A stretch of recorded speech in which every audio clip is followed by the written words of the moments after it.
Michelin Grip 2 yata yan boy. City Grip 2. All kinds of weather. Para pang ulan na din to boy.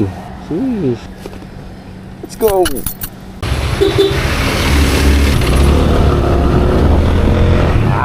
Bagong gulong. Wow. Balik banking boy. Banking na ulit ako. Nice. Masayaw. So nagpalit tayo ng gulong. Kilometer na 44,600. Ngayon tignan natin kung gaano katagal ang buhay ng Michelin City Grip 2.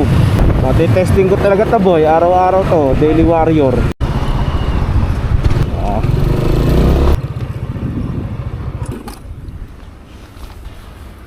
Woo! Boy, Michelin City Grip 2, solid to boss.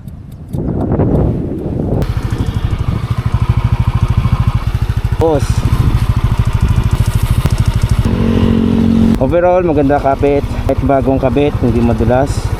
Naidaan na din sa tubig, binangking ko ng konti, okay naman, hindi kagad dumulas.